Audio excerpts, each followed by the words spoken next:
Neste episódio, eu reclamo que me estão a tirar as armas. A Lígia queixa-se dos transportes. O Tiago perde o voo de volta para casa e o Miguel cria a sua própria rúbrica. Está lançada a nau espacial.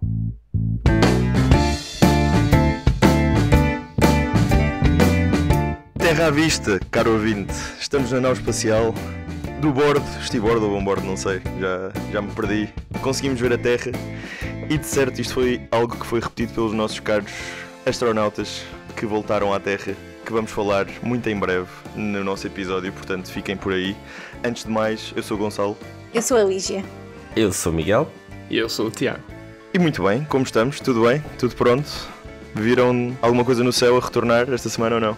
Olha, eu vi esta semana muito sol no céu aqui em Darmstadt. Só isso já chega. Que inveja que eu tenho. Sim, acho que o nosso representante em Portugal deve ter visto muitas coisas a voar, mas foram mais árvores e telhas do que propriamente astronautas. Ok, muito bem, muito tópico, muito atual, estou a gostar. Vamos começar pela Lígia, que nos traz mini-temas, como ficou a moda ultimamente, vários temas na tendência, mas antes de mais também reconhecer este grande fenómeno que foram os nossos náufragos que finalmente retornaram a casa. É verdade, eu nem vou começar por os náufragos, vou começar pela nossa grande Agência Espacial Europeia, que teve muitas novidades, esta semana. Esta semana se calhar só deram o release esta semana, mas isto parece que já estava aqui a cozinhar há algum tempo.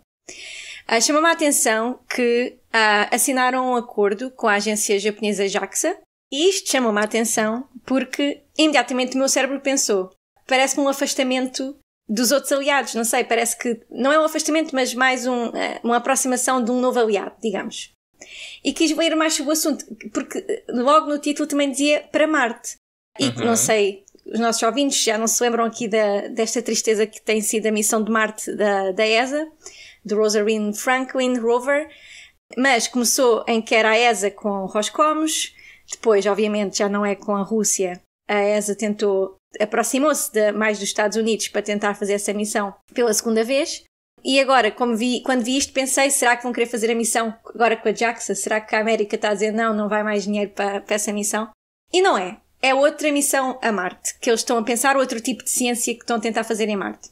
Mas não só Marte, estão a tentar fazer nova ciência com a Lua também. Portanto, vamos por partes.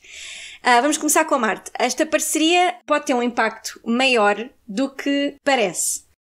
Eles estão a discutir trazer amostras da Lua Deimos, a Lua de Marte, que já agora, a missão era, que já não é, da ESA tirou foto no passado dia 12 de março desta Lua. Portanto, exatamente. Muito bom aqui para a malta da ERA. Passou por Marte. Exato. E de certeza que o cientista da sala disse, tira foto. E lá temos agora novos dados da Deimos. Portanto, a ideia é, em conjunto com a JAXA, ir a Marte, ir a Deimos, portanto, ir à Lua de Deimos e tirar amostras. E a Lua Deimos é muito estratégica. Deimos. Pois, Deimos. Deimos. Desculpem. Deimos, ok. Deimos. E é uma Lua muito estratégica, porque até do ponto de vista de colonização, conquistar aquela Lua, digamos, pode ser muito interessante para tecnologia de suporte de potenciais astronautas que possam estar em Marte, por exemplo. Depois, eles mencionaram também que queriam uma forte conexão e negociar futuras colaborações com o Lightship da ESA, que eu não fazia ideia o quão importante é o Lightship. Pensei logo, outro Usoku, mas não é. É um rebocador espacial, é o que diz a internet, uma espécie de caminhão interplanetário movido a propulsão elétrica. E é projetado para levar cargas até Marte de forma mais eficiente do que os tais sistemas químicos tradicionais que vocês saberão melhor que eu. A ideia é poder transportar satélites, módulos de aterragem e até atuar como uma estação de comunicação e navegação em Marte. Lá está, daí também demos ser tão importante. Desculpem, eu sou mais Phobos, está bem? Do que demos. Ok, chamou-me a atenção esta parte do sistema de comunicação, porque o sistema de comunicação chama-se Marconi. Lembram-se disto também ser uma coisa da PT? Como é que se chamava a nossa rede de comunicações? já não lembro também. A Portugal Telecom. A Portugal Telecom Sim. também tinha um sistema Marconi. Mas porquê é que se chama Marconi? Pronto, chama-se Marconi por causa do tal senhor italiano que criou, não é, toda a rede de telefones, começou toda a rede de telefones que temos, mas porque se chama Mars Communication and Navigation Infrastructure e lá conseguiram que isto fosse Marconi. Não sei. Meu Deus, eu achava que tinha sido feito por uma empresa de Marconi. Pois. Exato. Exato. Isto deu uma ideia que estavam a tentar fazer, imaginem, a Starlink, mas sem ser usada como moeda de troca na Ucrânia, com um dono menos polémico e em vez de funcionar na Terra, funciona em Marte. Isto foi um bocado a ideia que me deu. Porque tem satélite de comunicação, tem talvez a utilização de uma parte fora de Marte para conseguir estabelecer esta rede de comunicação. Mas pronto, não sei. Eu apoio esta iniciativa, Lígia. Se o objetivo for criar uma rede de comunicação em Marte, é aquela ideia de que as pessoas vão para os lugares quando têm condições de o fazer. Portanto, quando houver internet e Instagram em Marte, a gente vai para lá. Não vale a pena ir antes disso. Queimas-te tudo com a radiação, mas consegues estar nas redes sociais, concordo. Eu acho que eu achei interessante porque este projeto parece que um primeiro passo para tornar a exploração interplanetária mais acessível do ponto de vista de uma agência espacial, que geralmente não é tanto esse o marco deles, não é? Depois, achei interessante que eles também têm objetivos para a Lua, com a JAXA, e a parceria para integrar tecnologias como o módulo de aterragem Argonaut da ESA e o rover pressurizado da JAXA, tentarem interligar estas coisas, e ambos para serem utilizados no programa Artemis. Foi o que me pareceu. Okay. E, além disso, estas duas agências estão a tentar estudar novas formas de navegação e comunicação para futuras missões lunares também. Portanto, está muito na rede da comunicação e de estabelecer a navegação. Agora, falando em navegação, não é? E de estas ligações todas são muito importantes para, como já falei, colonização. E quem estava a colonizar a ISS era uma crew de astronautas que estavam um bocado lá sem lhes apetecer já. E que finalmente conseguiu aterrar na Terra na semana passada. Estou a falar da Crew 9, aterrou no dia 18 ou 19, e o que eu achei foi que foi interessante porque fui ver exatamente quantos dias é que eles estiveram lá. E não é o mesmo número de dias, porque eles ficaram encalhados, mas dois grupos de astronautas ficaram encalhados, mas de missões diferentes, ou com tempos de missão diferentes. Dois deles da NASA, acho eu, um deles que era da NASA e um da Roscosmos, que ficaram 171 dias, quando não sei, acho que era suposto só ficarem uma semana ou duas, não sei. E depois havia o Williams e o Wilmore, estes sim, acho que eram só suposto ficarem 9 dias. Eu vi isto em alguém lado. 8 dias. Mas acabaram por ficar 286. E estes últimos, isto achei fenomenal, fizeram 4.576 órbitas à Terra. Enquanto lá tiveram. Pronto, não sei se têm comentários sobre o tema da ESA e da JAXA, se querem comentar os astronautas. Eu tenho alguns comentários. O primeiro é sobre este último tema dos astronautas, que é: porque é que isso nunca me acontece quando eu vou de férias? Fiquei aqui preso, não tenho aviões para casa. Que pena. É mais em viagem de trabalho, seria mais em viagem de trabalho. Mas não sei se eles vão receber horas extraordinárias, por acaso. Imagino que sim, mas não sei. Eu mandava assim um e-mail: caros todos, a próxima pessoa que me enviar um e-mail nos próximos 200 dias, nem sei como vos faço. Atenciosamente. Eu tinha coisas para dizer, se calhar também do tema da ESA e da JAXA. Basicamente era só, é normal que a JAXA e a ESA também estejam a procurar novos parceiros, porque os Estados Unidos agora são um bocadinho menos fiáveis e etc, estão a mudar de rumo, mas acho que esse ponto também é um bocadinho óbvio. Portanto, passando para os astronautas, eu acho que muita gente anda a dizer que eles, coitados, ficaram lá tanto tempo sem ser previsto, e obviamente que é uma situação desagradável, mas quer dizer, eles são astronautas, portanto eles também com certeza gostaram e gostam de estar lá em cima. Se calhar simplesmente não esperavam ficar lá durante 9 meses, mas perguntas a qualquer astronauta onde é que ele quer estar, ele vai dizer no espaço. E eles estiveram lá a fazer coisas úteis e a bater recordes. A Sunita Williams acho que passou a ser a astronauta feminina com mais horas de atividade extravehicular, porque fez mais 2 spacewalks enquanto lá esteve. Portanto, nem tudo é mau para eles, acho eu. Pois, certamente não iam ficar 200 dias lá fechados a olhar pela janela, tinham de se ocupar. Sim, é do género dos colegas que estão lá em cima com eles. Bom, já que aqui estão, vamos pôr a trabalhar, não é? Então, acho que sim. Sim, acho que é um bocado daquelas... coisas que é, não sei, por um lado, eles ambicionaram tanto isto e quiseram tanto isto, né? Ser astronautas é algo que é uma grande minoria da população, portanto é a vocação deles e pronto, o martelo quer martelar, não é? É a ferramenta, portanto, se o astronauta quer astronautar. Por outro lado, quantos de nós não quiseram algo e depois quando se torna o trabalho, não é?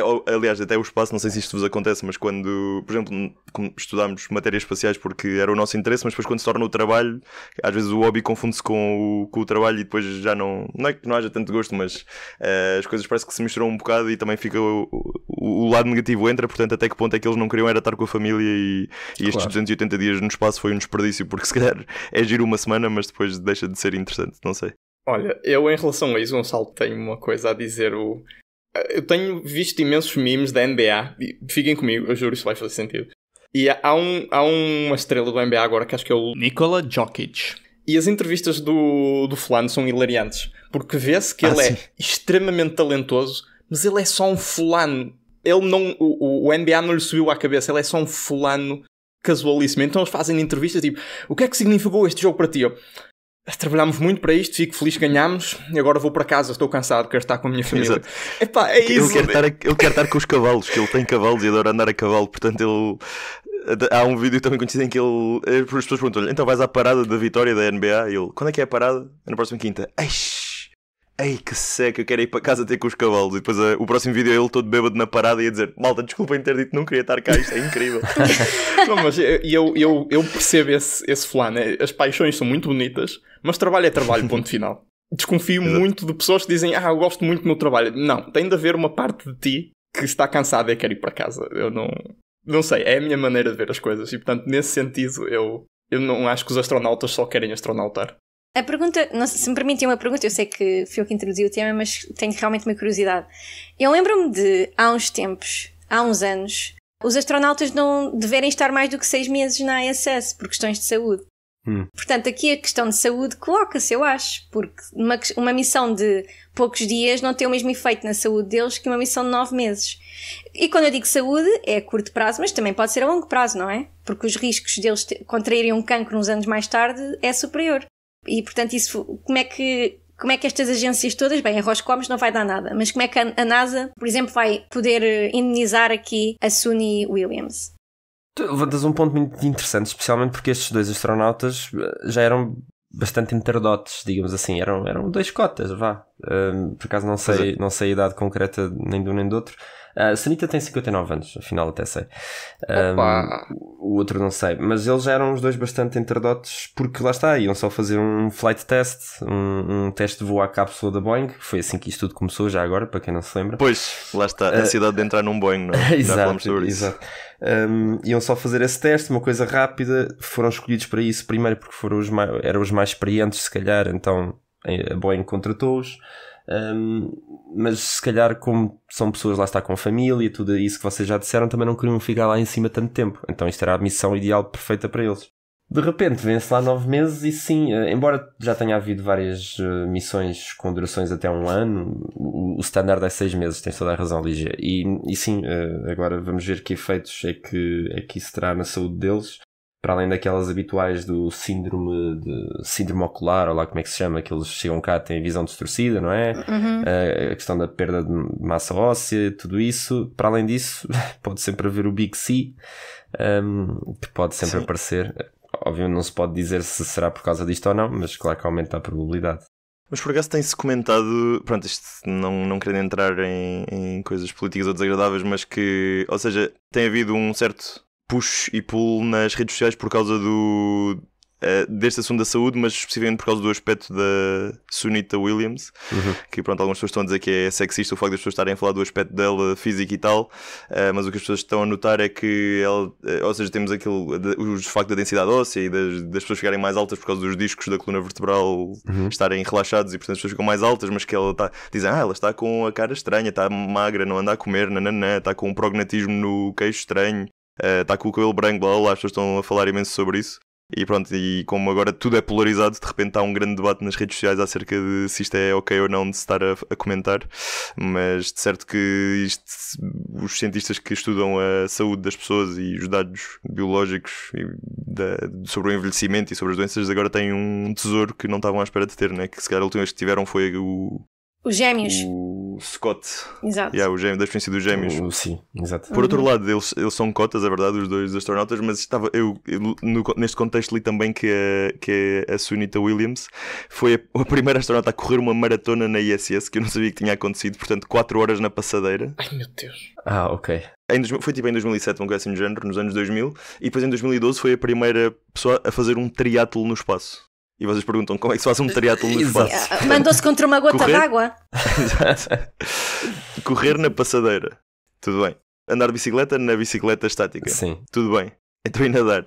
Portanto, eles aparentemente têm lá um dispositivo de exercício chamado ARED, que é Advanced Resistive Exercise Device, que lhes permite simular alguns exercícios de resistência sem ter pesos, portanto, a partir de cabos e polias e coisas dessas, parece uma coisa do Leonardo da Vinci. Conseguem fazer agachamentos e, sei lá, abdominais, o que quer que eles queiram fazer de resistência. Então eles fizeram o setup do dispositivo para ela conseguir nadar, entre aspas. Portanto ela está assim suspensa por uma polia com uns cabos nas mãos e tal, e faz o gesto de nadar e faz resistência ao corpo todo, e lá arranjaram a maneira dela fazer o triatlo no espaço. Por acaso não sei se lhes atiraram uma gota de água para fazer mais realista. Isso teria sido bastante interessante. Sim, eu acho que era espetacular. Até ela ter que acertar na gota d'água acrescentava aqui um grau de dificuldade ao triatlo. Eu queria só fazer um apontamento que é verdade que já se fizeram testes de 1 ano e os astronautas já lá ficaram, mas um dos princípios básicos éticos de testes médicos é que o sujeito tem que aceitar. Estes astronautas que foram lá durante 1 ano, eles sabiam que iam por testes médicos. Claro que fizeram outras coisas, mas sabiam que esses eram os objetivos principais. E estes não. Eu vou contrapor, porque estes dois que subiram no teste da Boeing sabiam que estavam num teste de voo, portanto sabiam que podiam morrer. Quanto da mais, Boeing. Sim. Da Sim. Boeing, exato. Portanto, acho que eles estavam bem cientes do perigo. Sim, eu acho que os astronautas sabem sempre que podem morrer, mas eu acho que ninguém lhes disse que havia um risco de ficarem lá 9 meses. Acho que no máximo disseram, ok, se isto der torto, vamos-vos depois de buscar. E na cabeça deles, ok, vamos nos buscar tipo no mês que vem. que é... não sei. Isso não funciona assim, não, é difícil. Sim, mas também não é suspeito os americanos usarem experiências em humanos sem o seu consentimento, não é? Já no pós-Segunda Guerra Mundial tivemos alguns casos interessantes. Depende das etnias, infelizmente. Yikes, yeah. Alguma questão sobre a JAXA e a ESA, Gonçalo? Não, estou ressarcido, obrigado. Eu vou só fazer um apêndice de 15 segundos. No dia em que a sonda Hera passou por Marte e Deimos, o Brian May esteve aqui... Não, estou a brincar, Deimos. O Brian May, guitarrista dos Queen e astrofísico, esteve aqui no ESOC e eu não sabia e fiquei em casa a fazer teletrabalho. Toda a gente tirou uma foto com ele. Toda a gente. Continuando. Isto é notícias da atualidade da ESA, basicamente. Que pena. Ok, só antes de passarmos ao próximo tema, Gonçalo, desculpa, eu quero só comentar a questão política de tudo isto, que é, pronto, o Trump e o Elon Musk que estão a fazer grande bandeira de ou não fomos nós, ou não, ou melhor, ou sim, fomos nós que resgatámos estes 2 astronautas. Nós já falámos aqui disto no verão, portanto... Exato, já falámos disto aqui no verão, no final da temporada passada. Este plano para os ir buscar agora já estava assente desde agosto. Não foi nada que o Trump tivesse feito. O Elon Musk, ok, pode ter as suas razões a dizer que se voluntariou para os ir lá buscar mais cedo, mas como eu tinha acabado de dizer, não é bem assim que as coisas funcionam. E eles foram resgatados quando puderam, e se não foram mais cedo foi porque isso depois tinha constrangimentos operacionais. Portanto, para mim, os verdadeiros heróis... Ok, não vou dizer os verdadeiros, mas os heróis que ninguém menciona nesta história toda, e até agora não ouvi ninguém falar deles, foram os 2 astronautas que iam voar na Crew 9 e que não voaram para dar espaço, para dar os 2 lugares aos 2 astronautas que estavam lá em cima e que precisavam de um bote de salva-vidas para voltar para baixo. Portanto, são a Stephanie Wilson e a Zina Cardman da NASA. A Zina seria o primeiro voo dela, a Stephanie seria o 4º. Sempre a lixar as mulheres. Exato. E em vez deles foi o Nick Hague, que era o piloto da missão que passou o comandante. e o astronauta Gorbunov da Roscosmos, que esse pronto não iam deixá-lo em terra porque senão a Rússia ia ficar chateada, coitados. E esses sim são dois heróis que ninguém fala. Calma, eles enviaram um russo numa cápsula americana? Sim, eles ainda têm o acordo dos americanos voarem na Soyuz e os russos voarem nas cápsulas americanas. Sim, isso ainda está assente, apesar dos dois países estarem... Não fazia ideia, isso deve ser mesmo complicado. É, porque, por exemplo, eles agora aterraram, não é? No dia 18 ou 19, como a Lígia disse, o russo, portanto, este Gorbunov aterrou com eles e ele agora tem que ser, digamos, extraditado, de volta para a Rússia, não é? Portanto... algum voo, há de haver um avião qualquer que vai dos Estados Unidos para provavelmente na Turquia ou assim, e depois vai para Moscovo, sim. Miguel, antes de começares o teu tema, será que ele trouxe a arma dele? Eles ainda fazem isso, os dos Roscoms, ainda levam a arma? Pá, eu diria que eles fazem isso só na Soyuz, porque a Soyuz aterra na Rússia, né? Como estes aterram no mar, diria que não. Até porque os americanos não deixariam, acho eu. Porque estar na América com uma arma não iam deixar, portanto não sei como é que... Pois. Também toda a gente na América está com uma arma, portanto. Não se fosse estrangeiro. Porquê? Já tentaste? Sim. Ok. My guns, they're taking my guns. Entretanto, passando ao próximo tema, o Miguel Morgado traz-nos... Agora entramos na parte didática do podcast já agora. Os próximos temas vão ser bastante instrutores aqui da educação dos ouvintes da nave espacial. Vamos falar sobre a logística por trás do transporte de foguetões. Aparentemente motivado pelo facto de que uma empresa, nossa conhecida já, quer mudar de casa. Ora, nem mais, Gonçalo, ora, nem mais. Eu todas as semanas, quando vamos procurar os temas para falar, eu tenho sempre a tentação de fazer assim uma espécie também de pequenos temas meus, que é assim o que eu chamo o resumo do fogueteiro. Porque eu moro perto do fogueteiro e é foguetões e pronto, é super, peço desculpa. Mas, olha, podes fazer um podcast a solo sobre isso. No resumo do fogueteiro, não. Merecia uma musiquinha de introdução de segmento, digo-te. E o símbolo é um táxi. O símbolo é o trânsito na A2 que eu tenho que apanhar todos os dias para ir para o trabalho, mas sim. Enfim, o tema então, neste resumo de fogueteiro que eu estava à procura de notícias, deparei-me com esta, cuja manchete é: para evitar o canal do Panamá, a Relativity Space vai mudar as suas operações para o Texas. Pronto, eu já vou mais adentro, já explico o que isso significa, mas pensei, olha, que boa oportunidade para falar sobre a logística desta coisa de foguetões e transporte de foguetões, no fundo é isso. Portanto, pergunto-vos, caros colegas de podcast, vocês sabem que muitas empresas, especialmente nos Estados Unidos, têm produção, por exemplo, vamos usar a SpaceX como exemplo. A SpaceX tem a produção dos seus foguetões na Califórnia, se não me engano, mas depois testa-os no Texas e depois lança-os na Flórida, ou no Texas, no caso da Starship também. Pronto. Mas vamos focar-nos no Falcon 9. Lança-os da Flórida. A Starship já é produzida no Texas, não é? A Starship é produzida no Texas, sim. Na Starship, ok, já vamos à Starship, mas como é que eles fazem então primeiro, porque é que têm isto distribuído assim por 3 estados diferentes e como é que fazem o transporte das peças que são produzidas de uns sítios para os outros? Tem ideia? Eu, por acaso, já me vi confrontado com este tema em algumas situações. Por exemplo, na Europa, acho que foi todo... Porque, pronto, na Europa existe muito aquelas estradas apertadas e tudo mais, e então o próprio desenho do Ariane, pelo que eu sei, ou pelo que me lembro, se é o caso, conforma com as dimensões das estradas e caminhos de ferro na Europa para facilitar o seu transporte. E depois vai de barco para a Guiana Francesa e de lá é lançado.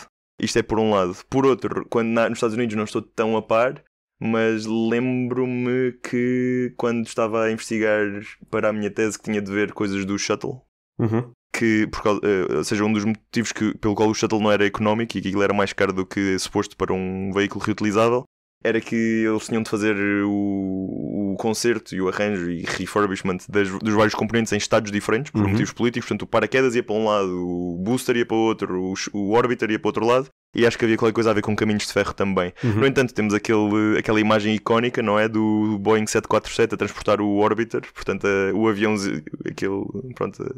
o icónico parte do shuttle, em cima, tipo às cavalitas, ia passar por cima de, não sei, da Califórnia, uma estrada conhecida, e é super estético. Gonçalo, mais valia teres trazido tu o tema, porque tu tocaste em todos os pontos que eu ia tocar. Muito bem. Desculpa lá. Eu pensava que quis falar do canal do Panamá, portanto não mencionei nada sobre isso. Não, nota 20. É verdade. Basicamente, quem desenha estes veículos, quem depois os constrói, tem que pensar de antemão, ok, como é que vamos transportá-los para o local de lançamento. Então, quando tu desenhas um foguetão, tens que pensar qual é a largura máxima e o comprimento máximo que isso pode ter para ser transportável por estrada, por comboio, por barco, tal como tu disseste. E é precisamente isso que aconteceu com o Space Shuttle, como tu disseste bem. A tal figura muito icónica do Space Shuttle ali, não sei onde é que é, acho que deve ser na Flórida, deve ser perto do local de lançamento, em que tens aquilo que é no fundo um avião no meio de um bairro habitacional dos subúrbios dos Estados Unidos, ali a passar entre cabos de eletricidade e a varanda de uma senhora e enfim, ali com precisão milimétrica. Portanto, esses shows, o Shuttle, quando foi desenhado a pensar nessa rua onde ele teria que passar. É mesmo de loucos. E depois o Falcon 9 é um exemplo muito clássico que toda a gente conhece, que é, ele tem um diâmetro, se não me engano, de 3,90 m, acho que é isso. Porque essa é a largura máxima para um veículo, um caminhão, andar na estrada nos Estados Unidos. Acho que se for mais largo que isso, supostamente não pode. Nem com transportes excepcionais, nem nada disso. Posso estar enganado, mas penso que é essa a regra. Porque o exemplo que eu estava a dar então, os boosters do Falcon 9, aqueles que aterram sozinhos, são transportados por estrada, por caminhão, desde da Califórnia até o Texas e do Texas para a Flórida. Há outros exemplos nos Estados Unidos de, por exemplo, empresas que têm lançamento dos dois lados, nas duas costas, portanto, que lançam ou da Califórnia ou da Flórida. E aí, nesse caso, se tem a produção, por exemplo, na Flórida, depois tem que transportar as coisas de barco para a outra costa, e é aí que entra então o Canal do Panamá. Eu não sei se está ou não relacionado com esta questão agora também política do que se passa lá embaixo no Canal do Panamá, mas o que é certo é que esta empresa, que é uma startup americana, que esteve mais ou menos apagada nos últimos tempos, a Relativity Space, eles fizeram um lançamento que acho que foi ou bem sucedido ou médio, e depois abortaram a continuação desse foguetão e disseram não, vamos fazer um maior. É como aos bifes, também dá médio mal. Exato. Eu acho que não foi 100% bem sucedido, se bem me lembro, posso estar enganado. Mas sei que fizeram só um lançamento e disseram ok, isto correu muito bem, vamos cancelar este foguetão, vamos fazer outro. E agora tem um novo chefe, o chamado Eric Schmidt, que eu penso que ele era um big player aqui era CEO não era da Microsoft, mas era de uma empresa desse género, deixa lá ver. Antigo CEO da Google, pois, exato. Portanto, é ele que pelos vistos está agora a bancar bastante aqui nesta empresa e está a fazer uma reestruturação. E então eles têm operações na Califórnia, portanto é lá que constroem as coisas, etc. O que significa que, para lançar da Flórida, novamente, tinham que transportar os seus foguetões, porque são grandes, pelo Canal do Panamá. E ele chegou e disse, não, isso é estúpido, estamos a gastar muito dinheiro, vamos passar as nossas construção para o Texas, e assim já conseguimos transportar as coisas à mesma de barco, não é? Temos só que contornar ali a Flórida, mas já não temos que passar pelo Canal do Panamá. E é este género de constrangimentos que este género de empresas tem. Qualquer empresa que construa coisas grandes, seja foguetões, seja pás eólicas, tem que ter em conta. É um bocado como o super iate do Bezos, não sei se vocês se lembram dessa polémica. Se calhar até falámos aqui que a Holanda, não é? O país que tem esta indústria naval incrível e tal, e então ele comissionou lá a construção do seu super iate, e na Holanda teve, ou seja, para este navio poder sair do porto depois, eles tinham de desmontar uma ponte. E então foi toda e como é uma ponte velha, é uma ponte bastante, não é uma ponte romana, mas é qualquer coisa, sei lá, do século XIX, uma coisa assim do género, acho que até é bastante em metal e tudo mais, portanto não é nada de pedra. Acho que foi super controverso na altura, porque apesar do Bezos financiar a desmontar e depois a reconstrução da ponte, e do ponto de vista de impacto económico acho que também não ia ser nada de incrível, mas era uma questão de princípio que os holandeses estavam melindrados que lhes iam desconstruir a ponte e só porque é rico e pode, então e se for eu, então, pronto, esse tipo de polémicas, pá. Aí foi um caso claro em que alguém não pensou como é que ia tirar o barco dali antes de o construir, não é? Portanto, é o inverso. Não, eu acho que pensaram, é só o caso de que quando se fez a ponte, ou quando o construtor naval se instalou lá, nunca pensaram que iam fazer um navio de tamanho tal que iam ter que a ponte ia ser um problema. Portanto, acho que foi uma coisa planeada. Lá está aí, olha, consegues financiar isto, a obra ou não? Sim, consigo, e estou disposto. E depois, pronto, era convencer a população. Pronto, quem pode. Exato, quem pode. Então, falando agora dando só um exemplo europeu, só para completar aqui o ramalhete, os lançamentos europeus até agora, até este domingo, possivelmente daqui a 2 dias, ok, só para explicar, estamos à espera do primeiro lançamento do Spaceport da Noruega, da empresa Isar Aerospace. Acho que já falámos também disso num episódio anterior, portanto vou deixar a coisa por aqui, se quiserem procurem, vão saber mais. Mas pronto, na Europa os lançamentos têm sido historicamente da Guiana Francesa, que é na América. E os foguetões são produzidos, lá está, na Europa. Em França. É certo, mas é no continente americano. Portanto, mais uma vez, os foguetões têm que ser transportados para lá. E vão, mais ou menos, não vão montados, mas vão às peças, vá. Só que são peças com 40 metros de comprimento. Portanto, novamente, isto tem que ser transportado de barco. E a ESA, ou melhor, a Ariane Space, aliás... tem um navio especial para transportar agora o novo Ariane 6, que é o chamado Canopé. É assim que se pronuncia, Gonçalo? Estou a dizer bem? Eu nem sei como é, não sei. E tem 2 S no final, um é com acento. Pronto, eu acho que é o Canopé. Que se vocês olharem, é um barco muito estranho. Porque aquilo supostamente é um barco à vela, mas não tem velas tradicionais, não é como aqui a nossa nau espacial que tem aquelas velas de pano. Não. Tem aquilo que eles chamam, eu nem sei o nome daquilo, mas são basicamente rolos verticais ou asas verticais que depois fazem sustentação, tal como num avião, e empurram o navio para a frente. A gente põe nas notas do episódio. É super estético. Para o ouvinte ir lá. Eu por acaso até acho um bocadinho feito, mas pronto, há gostos para tudo. E pronto, é porque isto é super ecológico, etc. Porque é um navio movido com a energia do vento, então pronto, para tornar aqui um foguetão que produz imenso fumo e consome imenso combustível, tornar as operações dele um bocadinho mais sustentáveis. Portanto, a minha pergunta para vocês e última é: lembram-se de outras formas de transportar foguetões de um lado para o outro? A voar? Ok. Balão. Ah! Espera, não pode ser, não pode ser verdade. Sim. Não, é um tipo específico de balão. Alguém se lembra do Hindenburg? Dirigível, né? Portanto, há uma startup neste momento, há várias até, mas acho que há startups neste momento a desenvolver novamente dirigíveis.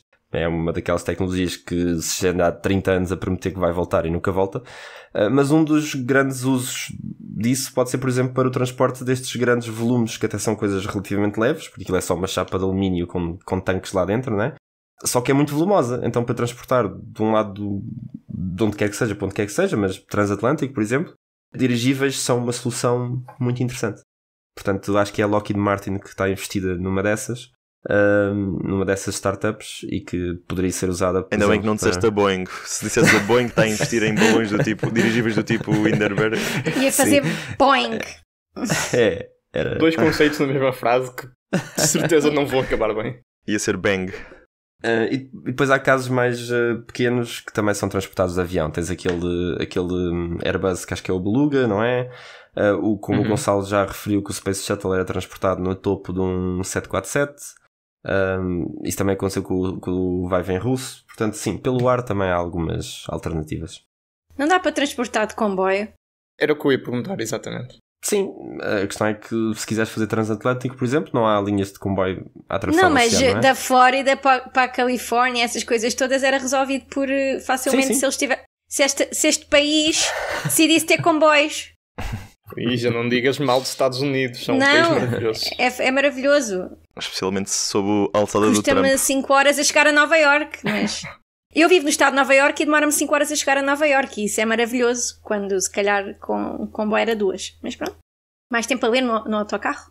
Estou impressionado com a bravura da Lígia, que saiu esta notícia que uma cientista francesa foi deportada dos Estados Unidos por criticar... Chuba? Acho que era... Não sei, não interessa se era uma cientista ou um cientista. Uma pessoa investigadora da França da área espacial que foi parada no aeroporto, revistaram as mensagens e tinha mensagens anti-Trump, e então deportaram-na com problemas de segurança nacional ou terrorismo. Portanto, pronto, já sabemos como é que é. Admiramos. Isso não me chocou tanto quanto devia.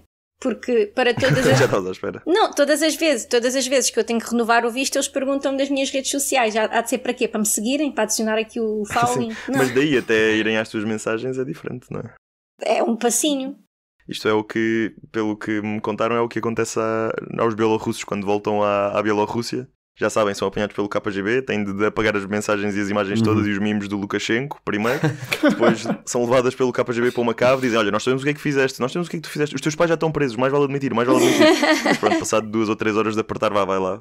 Não estão nada presos os pais. Não, na Bielorrússia começa diferente. Começa com o hijacking de um avião da Ryanair a terras e depois começa toda essa história. Ou seja, tu nem queres ir à Bielorrússia, mas a Bielorrússia vai a ti. Exatamente. Ora bem, o nosso último tema continua nesta veia didática, é trazido pelo nosso camarada Tiago, que nos vai ensinar a cadeira de como desorbitar coisas. Desorbitar é um dos termos, o outro termo assim mais feliz ou mais alegre é reentrar. Nós saímos e depois reentramos. Sim, este tema vem a cavalo de uma notícia pela qual eu passei os olhos e achei interessante porque espaço e porque dizia lá Portugal. A notícia é muito simples. Há uma startup portuguesa, a Spaceo. Estivemos aqui a discutir antes do episódio como é que se diz esta empresa, não chegámos à conclusão. Arranjem lá nomes melhores, vá. Mirando assim, não sei. E eles estão a liderar um consórcio com uma empresa francesa e uma dinamarquesa, uma série de empresas. E a ideia é que este consórcio vai lançar uma ferramenta num satélite, num CubeSat, daqueles pequeninos, standardizados, para desorbitar este satélite. E como é que funciona? É com um dispositivo insuflável. Ou seja, eles dizem aqui que o dispositivo inicialmente tem 20 cm quadrados, que é uma medição estranha, que é bidimensional, não tem espessura, ok, tudo bem. Mas que depois vai inchar para 7.500 vezes uma área maior, uma área de 1.5 metros quadrados. Eu não fiz as contas, estou a assumir que as contas estão corretas. E para desorbitar o satélite, isto traz-nos ao ramo de reentrada e de desorbitar satélites, que tenho interesse nos últimos anos, porque, como nós falámos muitas vezes, e até qualquer pessoa neste momento da sociedade civil que esteja atenta às notícias já ouviu falar do termo lixo espacial, certamente. Isto é a ideia de que, à medida que nós vamos lançando cada vez mais satélites, se não termos cuidado com o que deixamos lá em cima, criamos um ambiente potencialmente perigoso para as novas máquinas que vamos lançando. Não é? Porque o conceito de órbita de um satélite é que não só o lançamos para cima, mas também o lançamos para o lado. Eles estão a andar a velocidades muito grandes, de km por segundo, lateralmente, ou seja, para a direita ou para a esquerda, não para cima ou para baixo, para evitarem cair, e é isso que é uma órbita. Pronto, é um conceito difícil de entender, mas para o que estamos a discutir, basta saberem isso. E então, como estão a andar estas velocidades muito grandes, se tiverem dois corpos que se encontram a estas velocidades muito grandes, o resultado é, no mínimo, catastrófico. E para além disso, o resultado é um conceito que é caótico, ou seja, quando vocês têm dois corpos que se encontram e se estilhaçam completamente, todos esses estilhaços agora são potenciais armas de crime para novos encontros futuros. Portanto, a ideia é que nós queremos realmente matar este problema antes de ele começar, porque a solução depois é muito mais difícil. E então cria-se este espaço de desorbitar, de tirar o lixo espacial. Isto é muito importante na órbita baixa terrestre, até 1.000, 2.000 metros, não sei qual é a definição exata da órbita baixa, já não estou na universidade há algum tempo. Mas pronto, nos primeiros 1.000 km, digamos, é onde está a maioria dos satélites, e por isso, e também é a zona de onde é mais fácil desorbitá-los. Quanto mais próximos eles são da Terra, mais rápido eles voltam cá para baixo. Portanto, é a zona onde há mais perigo e onde é mais fácil nós fazermos alguma coisa sobre isto, portanto nós fazemos. Neste aspecto, algumas missões o que têm começado a fazer é, imaginem que são lançadas com 100% de combustível, né, com os tanques cheios, se calhar guardam os últimos 5, 10% e no fim da vida desaceleram um bocadinho, ligam os motores para trás, literalmente, e isso faz com que baixem um bocadinho na atmosfera. A atmosfera em baixo é um bocadinho mais densa e eles vão travando com a força do ar. É aquela experiência de se abrirem a mão e agitarem no ar muito rápido para trás e para a frente, sentem alguma resistênciazinha do ar. Ora, lá em cima não há muita atmosfera, mas também vocês não estão a mexer a vossa mão a km por segundo. Portanto, uma coisa compensa a outra e acaba por compensar. E há de facto esta resistência que ao fim de meses, se estiverem muito alto, ou semanas até se estiverem bem baixo, traz o satélite de volta e ele ou queima na atmosfera ou cai, esperemos nós, no mar ou num deserto. Este é o método mais simples. O problema deste método é que requer que nós percamos aqueles 5, 10% do combustível total que levamos e que podia ser utilizado para operações. Portanto, Se nós temos 100% do combustível para utilizar e só podemos usar 90% para, no fim, desorbitar, estamos a gastar dinheiro a mais do que devíamos. É nesse sentido que esta ideia da startup portuguesa é interessante, porque a ideia deles é dizer, ok, usem a nave até ao fim, até ela já não dar mais, e no fim este sistema incha sozinho, cria uma área muito grande sozinha, e por ter esta área muito grande consegue, digamos, levar com um naco maior de atmosfera de cada vez e, portanto, desacelera mais rápido. É a mesma coisa que içar uma vela num barco para apanhar mais vento. Exato. Numa nau, desculpem. Numa nau. E nesse sentido, esta startup é interessante. Mas há outras maneiras. Há outras empresas a desenvolver estes tipos de dispositivos que abrem e aumentam a área, mas que não são... em inchar, né? Quando eu digo inchar é mesmo verdade. Eu não li os detalhes, a notícia é pouco vaga. Mas diz isto que é inflate, ou seja, encher, como se fosse um balão. E, portanto, não é algo que abre, é algo que deve gerar uma reação química que gera muito gás, uma espécie de um airbag, e aquilo incha muito rápido. Há outras empresas que têm simplesmente umas varinhas em 4 direções, tipo umas varas de uma tenda que estendem, e pronto. E levam com as varas um material que também deve ser muito leve, e que aumenta a resistência do ar. O mesmo conceito. Outra coisa interessante que eu também li num site da NASA, assim em estilo de artigo, é que aparentemente há umas Natural Deorbiting Highways, ou seja, umas autoestradas naturais de reentrada. São zonas que, segundo esta fonte da NASA que eu encontrei, diz, e eu nunca tinha ouvido nada sobre isto, em que se tu colocares a tua nave, devido a uma conjugação de força da radiação solar, as marés da Lua e do Sol e os efeitos da gravidade da Terra harmónicos, ou seja, aqueles efeitos que são para além de considerarmos que a Terra é uma esfera perfeita, não é, e por isso a gravidade é um bocadinho diferente do que se fosse, se conjugam e fazem com que a tua nave desacelere mais rápido. Eu não fazia ideia disto. Eu acho que do ponto de astrodinâmica isto é muito engraçado, mas é super técnico. Eu até tenho medo de abrir um artigo e ler sobre isto, ler sobre a matemática do que se passa aqui. Mas pronto, isto serviu assim como uma notícia rápida para uma atualização de uma empresa portuguesa, muito boa, vai Portugal, fortíssimos no espaço, e para dar uma pequena lição de reentrada e o que nós fazemos aos satélites em fim de vida. Ok, eu acho que posso dar uma outra perspectiva sobre isto, porque eu não sabia qual era o tema da notícia e não estava a par que isto tinha acontecido, mas eu no último inverno, no final do ano, este inverno, estive a trabalhar exatamente nesta temática, não para esta empresa portuguesa, portanto não vamos pôr aqui a confidencialidade deles em risco nem nada, e tive a oportunidade de investigar isto um bocadinho, obviamente do ponto de vista técnico, mas mais do ponto de vista de como é que isto se vai processar ou como é que se iria processar, e tive a oportunidade de entrevistar bastantes empresas, tanto de satélites como de foguetões, porque partes dos foguetões ficam a orbitar também, não é? Os upper stages. Sim. E, portanto, em LEO, portanto, podem ser alvos para este tipo de solução. E qual é que foi a sensação que tive? É que toda a gente que está bastante estabelecida e que tem as coisas a voar, e pronto, não são startups que ainda não têm nada, se mostraram, na maior parte, bastante reticentes acerca deste tipo de solução. Porquê? Porque é verdade que, em princípio, tu, não tendo de poupar combustível para fazer a manobra de reentrada, prolongas a missão. Por outro lado, para teres este dispositivo no teu sistema, vais ter de sacrificar alguma massa e algum volume, form factor. É verdade. Portanto, o ONU está em quem desenvolve esta solução, esta drag sail ou airbag, o que quer que seja, a demonstrar que o ganho em performance ou o ganho em massa de combustível é superior à massa e volume da solução. Por outro lado, também eles próprios são duvidosos simplesmente pela inércia, pelo facto de que então nós já temos um motor que faz restart, portanto que pode ser outra vez posto a funcionar tanto nos foguetões como nos satélites que têm os seus motores. Para que é que vamos estar a pôr mais uma solução e a gastar mais dinheiro, mesmo que poupe um quilo ou outro?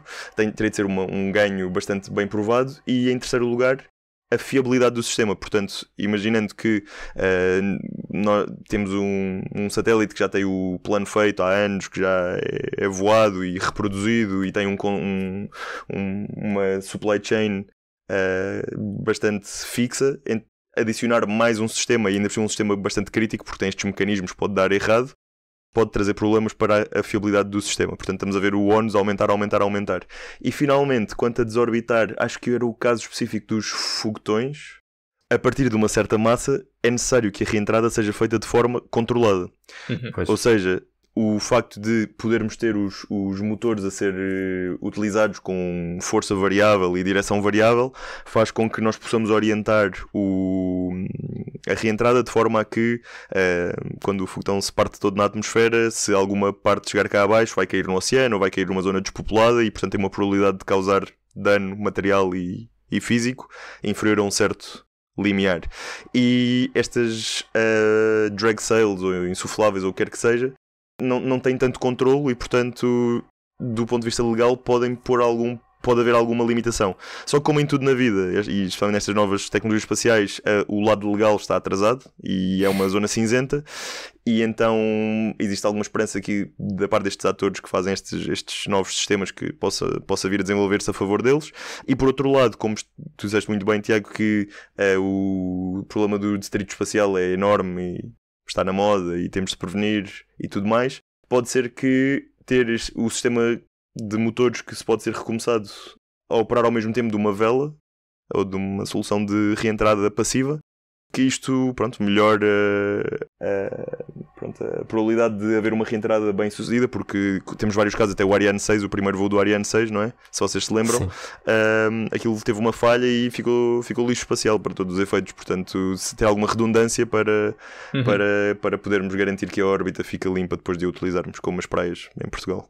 Essa era a minha dúvida. A primeira coisa que eu não tinha entendido era onde é que se punha esse insuflável. Eu já fui pesquisar e também o Gonçalo agora explicou.